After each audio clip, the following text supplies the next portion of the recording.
Welcome, and thank you for joining us for this special edition of We Get Work, live from Miami, Florida, and our 2022 Corporate Counsel Conference, Jackson Lewis's premier workplace law conference. What follows are short episodes on the presentations that focus on three of Jackson Lewis's core practices since the firm's founding in 1958: labor relations, class action litigation, and the trials and appeals practice. We also include a summary of our Spotlight on California and the work of the firm's resource group that addresses the unique concerns facing California employers. For more information on CCC or the topics and issues discussed on this podcast, please reach out to your Jackson Lewis attorney or visit jacksonlewis.com. Thank you. My name is Laura Pearson Scheinberg, and I'm located out of the San Francisco and sometimes the Baltimore office of the firm. And I primarily work on labor matters and am very active in the labor practice group, as well as head of the retail industry practice. Chris? Sure. Yeah, no, it's great to be here. Chris Valentino. I work out of the New York Metro, specifically the Long Island office. From a practice standpoint, I feel like I do a little bit of everything. Management training, advice and counsel, but certainly my passion is doing traditional labor. Thank you very much. Laura, the title of your presentation today was The Evolving World of Labor Relations, an Organizing Reunion. I guess that's a little bit of a play on words. Can you tell us a little bit about what your presentation was about today and why it was really important to present this at CCC? Yes, thank you. So right now we have sort of a resurgence of union popularity, the highest we've seen in my career, and many of us have seen in beyond decades. And the issues, we have the most pro-union president. He has said that in several different forums, including the State of the Union address.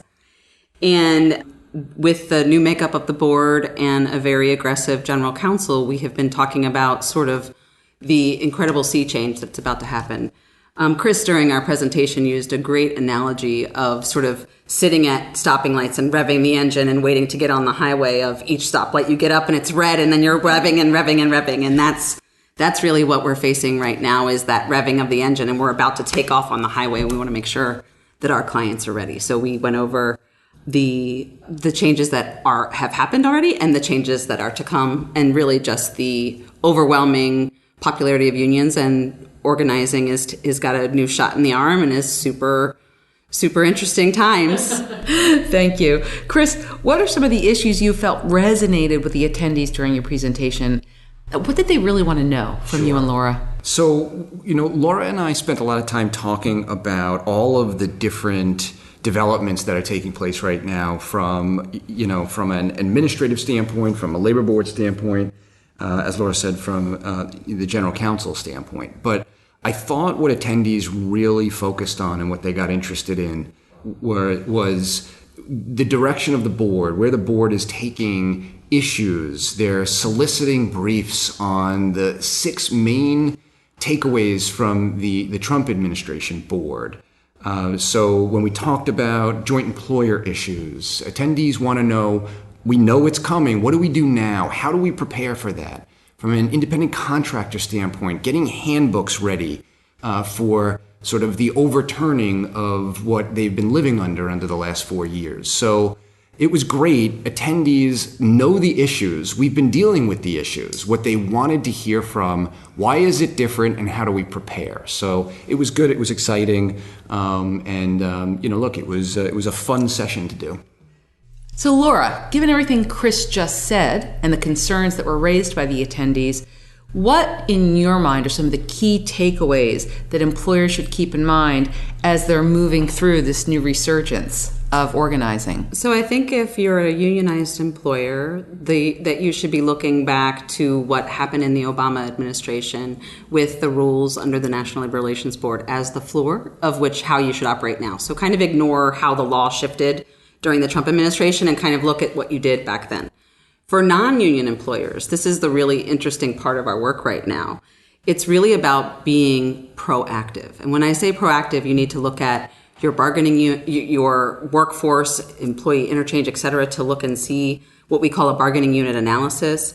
But more so, and most importantly, and I think most passionately behind my own heart, is that unions right now are organizing on two main issues, social justice issues and safety. And they are awesome. And so we need, and we are coupling with our DEI team members to look at getting in front of and doing vulnerability assessment audits and DEI audits together, looking at it with both of our respective lenses. And from my perspective, and what I get so excited about is it's going to make the workplace better. Even if there's no union activity ultimately, the workplace will be better after they've gone through it. That's fantastic. Chris, how else is Jackson Lewis providing assistance to organizations on these issues? So I think it's really two answers. What Jackson Lewis does, like many other law firms, we educate. And, if you go on our website and you sort of log in and listen to our podcast, there's a lot of education. But what I think Jackson Lewis does better than any firm, and I really do believe, I think the labor practice group at Jackson Lewis does it in a phenomenal way. It's not only here are the issues, but here are the practical, creative solutions. So when you're listening to our podcast, when you are reading our articles, they always close with, what should you be doing now to prepare? So take a look every month. Our practice group produces the top 5 things that you need to know that's happening on the legal landscape. And in every one of those, we talk about getting prepared. What do you need to be doing now? So this is not a once or twice a year. This is every month. We are out, we're talking with employers. Here is what the issues that you need to be aware of, and here is how you can be very proactive in addressing those issues before they become problems in your workplace. And from my perspective, we really are focusing on what we're calling caffeinated organizing. So there's been a huge resurgence of unions, as I had mentioned, and it's primarily focused on coffee chains.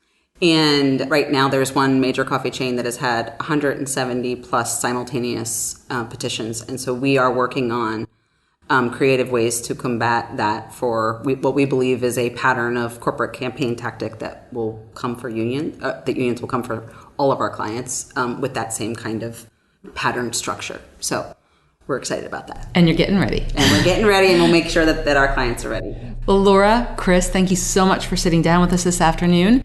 And we hope you enjoy the rest of the conference. Thanks so much. Thank you for your time.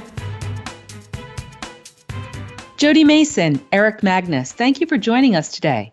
Jody, can you tell us a little bit about where you're from and your practice at Jackson Lewis?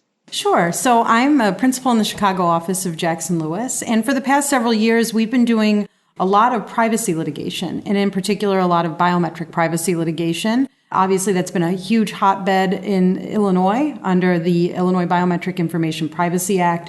We've seen just huge spikes in those class actions over the past several years, and they don't seem to be showing any sign of stopping. So that's certainly kept us busy since 2017. And my name is Eric Magnus. I'm a principal in the firm's Atlanta office, and I'm the co-chair of the firm's class action practice group. I spend most of my time either litigating wage and hour class and collective actions across the country, or trying to help our clients stay out of trouble to keep them out of those class actions, and rather be doing the latter than the former. And Eric, the title of your presentation today was, not surprisingly, Employment Class Actions, Preparing for New and Emerging Trends and Best Practices for Risk Management. Can you provide a brief summary about what you spoke about in your presentation today and why you both felt it was important to bring this topic to CCC this year? Yeah, sure. So the cases that we defend, class actions, are the types of cases that they're not just nuisances. These are the types of cases that can be bet the company kind of litigation. They can, have material effect on what the C-suite cares about. So what we try to do today, given that it's been so long that we've had this in-person opportunity with our clients, is to sort of get them caught up on the trends of where we've been seeing class action litigation going. And it's been evolving pretty rapidly. And the types of class actions and the percentages, especially of what the cases we've been defending over the last couple of years, have changed. It's gone from what was a vast majority wage and hour practice to now cases like Jody's handling on biometric privacy cases, USERA military benefit cases, certainly COVID-related class action litigation that involve all kinds of discrimination statutes, also wage and hour cases, a move from classical sort of wage and hour cases to gig economy cases involving independent contractors and people who are not otherwise your normal sort of employees. So that is the main purpose of what our presentation was to get our clients kind of caught up on trends of where we're seeing class action litigation. Sounds like there was an awful lot to catch up on. Jody, what do you believe are some of the issues that really resonated with the attendees during the presentation? Sure. So I think part of what we tried to do today is just to bring awareness to employers and companies that about what we're seeing, not just nationwide, but in certain states that might be trends that are going to start to evolve in other areas as well. So, obviously I talked about biometric privacy litigation. Right now we're seeing a lot of that in Illinois, but there are certainly a number of states that have tried to propose copycat legislation elsewhere. And I think that we're going to start to see that as technology continues to evolve. And frankly, the legislature is not always, it is slow to respond. So I think we're going to start to see these things more and more in other states, other jurisdictions. And so I think what really resonated with the clients is to try to get out in front of that and make sure that you've got, a compliance scheme in place before they hit, states other than just Illinois. Thank you. Eric, were there other concerns that were addressed or questions that were asked during the course of the presentation? Yeah, so we spent a lot of time not just on the litigation, but also on prospective measures to try and avoid that litigation. Classically, that has been arbitration agreements with class action waivers. And there's been a lot of going on in that area too, because Congress has been and the courts have been very unable to sort of push back on mass employer use of arbitration agreements, which has led the plaintiffs' bar to come up with more creative tactics to try and push back on this, especially mass arbitration. So we spent a lot of time on talking about how plaintiffs go about ginning up mass arbitrations, the pressures that the economic pressures those put on companies, ways that you can amend your arbitration agreements so that you don't get succumbed to the plaintiff's side pressure of filing mass numbers of arbitrations that make it economically infeasible to be able to litigate those. And we talked about the changes in the AAA protocols and other arbitration agency protocols to allow employers to push back on that. So we spent a lot of time talking about not only the class action trends in litigation, but also on how the law is evolving and the trends on the plaintiff's side are evolving to avoid those class actions in the first place. Gotcha. Thank you. Jody, what do you believe to be the key takeaways that employers should keep in mind when addressing all of these issues, both the litigation issues and the prevention issues going forward? I think a lot of it is to avoid silos within your organization, because a lot of the issues that we talked about today, from PAGA claims to biometric privacy claims to wage and hour issues, they transcend one particular department, one particular group of employees within an organization. And to make sure that the right hand knows what the left hand's doing, so to speak, to make sure that everybody's working in tandem to get in front of these issues and to avoid any blind spots, and to make sure that we're aware of where the potential risks may be, and then to prevent the litigation from happening in the first instance. So that would be, I think, a key takeaway for our clients here today. Eric, how else is Jackson Lewis, how else are you and Jody and all of the lawyers at Jackson Lewis providing assistance to employers on these issues today? Yeah, so like we've been saying, the best time to deal with a class action for our clients is before it's filed as opposed to after. So we spend a lot of time tracking legal developments, putting out publications on cases, legislative developments in our practice group. We spend most of the people in our practice group work on those kinds of articles, prophylactic advice to clients to keep them out of trouble. So we like to try and give our clients the ability to stay ahead of these things as opposed to behind them. And our website and our blog try and do a good job of that every day. We try and stay on top of these developments. And if not, they can call you. Always they can call. Jody and Eric, thank you so much for joining us today, and we hope you enjoy the rest of the conference. Thank you. Thank you, Alicia. Hello, my name is Greg Riolo. I'm with the Albany office, formerly White Plains, just celebrating my 25 years at Jackson Lewis. And Donnie English and I are really excited to really start the Trials and Appeals Practice Group as an outgrowth from the litigation group, which Stephanie leads. Hi, I'm Stephanie Lewis, and I'm one of the co-leaders of the firm's litigation practice group, along with Stephanie Adler-Panderas, and I manage the Greenville, South Carolina office, and I love trying cases. Hi, this is Donnie English, and I also love trying cases. I'm the litigation manager in Baltimore, and as Greg said, I also co-lead the trial and appeals group. Well, welcome and thank you all for joining us. Stephanie, I'll start with you. The title of your presentation today was Spotlight on Trials: What in-house counsel need to know regarding how to take a case to trial and what to do once you get there. Can you provide a brief summary about what that presentation was about and why it was important for our CCC attendees to get that information today? Sure, happy to. So the Spotlight on Trials presentation really was focused on a few key things that we wanted the audience to know. First, that there are a lot more employment trials than people may expect, and that our win rate at trial is very high, around 70%. And so we wanted to give the audience some of our tips about how to prepare their cases for trial, and then how to win at trial once they get there. Thank you. Donnie, what were some of the issues you think that resonated with the attendees during your presentation, and what do they really want to know? Yeah, well, I think one of the things that they want to know about is just kind of the depth of our group and what makes the Jackson Lewis Trial and Appeals Group unique. We have almost 60 lawyers who have first chair experience with employment jury trials. And we don't have the typical model where we just have 3 or 4 lawyers that can swoop in and try a case. We have the depth of experience where our lawyers can get involved in some of the most contentious cases that our clients have, and they really appreciate having that resource available to them. One of the attendees mentioned that they really like kind of the war stories that we told to kind of, piggyback on some of the points that we were making. The other point that really resonated with them is how trial lawyers play offense rather than defense when it comes to handling cases from the onset. It's not just kind of being that aggressive trial lawyer at trial, but it's really framing a case from the demand letter stage or the charge stage, framing it for success in order to, whether it's getting leverage to get a favorable settlement or positioning a case to have success on a dispositive motion or ultimately winning at trial if trial becomes necessary. Thank you.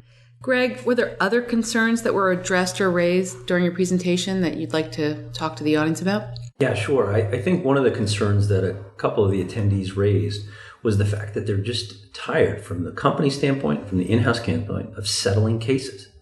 And so there was a concern, obviously, with the risk of trial, trying to avoid that risk. Some practical things that I think we spoke about in terms of how you develop your story, like Donnie said, in terms of developing it and getting your story across to the jury. And I think we gave them hopefully some things to think about when they go back through trial strategies, but in terms of trying not that we're saying try a case. Donnie said it to one of the attendees, if I wanted to sell you a case, would you buy it? The answer is of course not. You're not going to buy a trial, but sometimes you have to do that. And I think one of the things that was resonating in the concerns was there's tiredness about having to settle cases because there are concerns bringing it forward to trial. And even one thing from the insurance case, one of the individuals was concerned that insurance wasn't going to be available because cases are getting settled and settled and settled. And so premiums are just going up, sometimes to an exorbitant amount. So I think those are some of the other concerns that were raised by the attendees. Stephanie, earlier this morning, one of our keynote speakers was Commissioner Janet Dillon of the EEOC. As the head of the litigation group, what did you take away from Commissioner Dillon's remarks that you think can help not only our attendees here at CCC, but the audience listening to this podcast?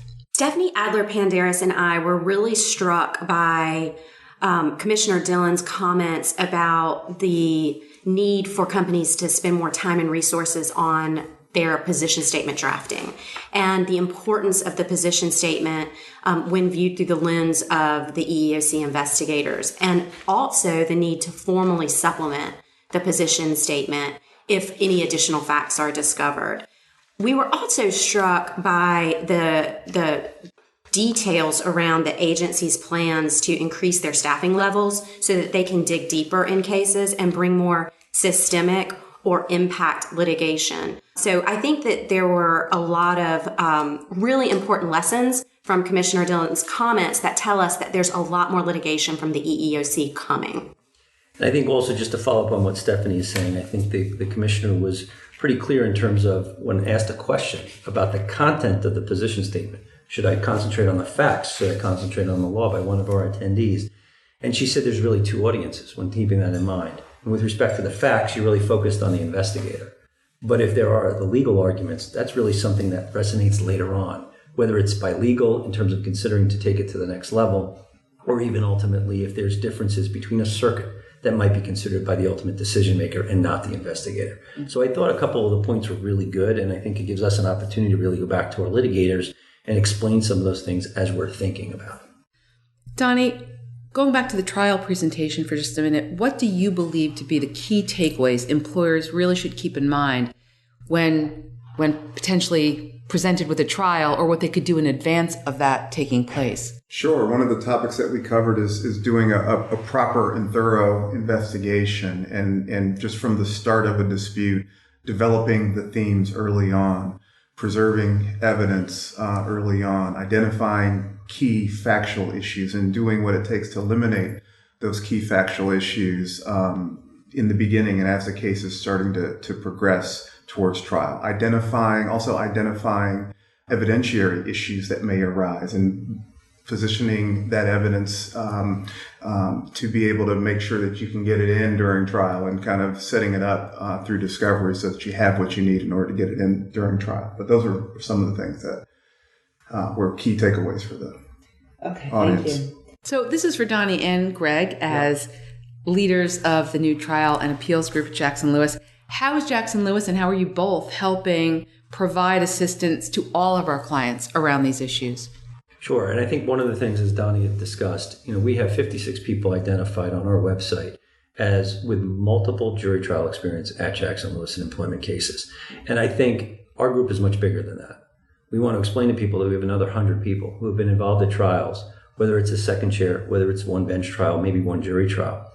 And so our goal is to really train those individuals so we can ultimately say, and when we were asked in a previous interview, that we want to be able to say we have well over 100 trial attorneys in the next couple of years. And I think we're well on our way, and we're going to position it in working with the litigation group to really train who we believe are going to be the next stage of our trial attorneys. Yeah. And the other thing that Greg and I do for clients is there's probably not a day that goes by where we're not talking to members of the Jackson Lewis team who have trials coming up, and we dive deep into their cases and we make sure that they're on the right track and identifying whatever issues and answering whatever questions that they may have to help them position a case for trial and be successful once they get there. Donnie, Stephanie, and Greg, thank you so much for joining us this afternoon, and we hope you enjoy the rest of the conference. Thank you. Looking forward to it. Hello, I'm Susan Groff, and I am a principal in the Los Angeles office, and I co-lead the National Advice and Counsel Practice Group, and then I co-lead the California Advice and Counsel Resource Group. Hi, my name is Separa Rifligar. I'm a principal in the San Francisco office, and I co-lead our California Advice and Counsel group with Susan. Thank you. Ladies, the title of your presentation was Spotlight on California.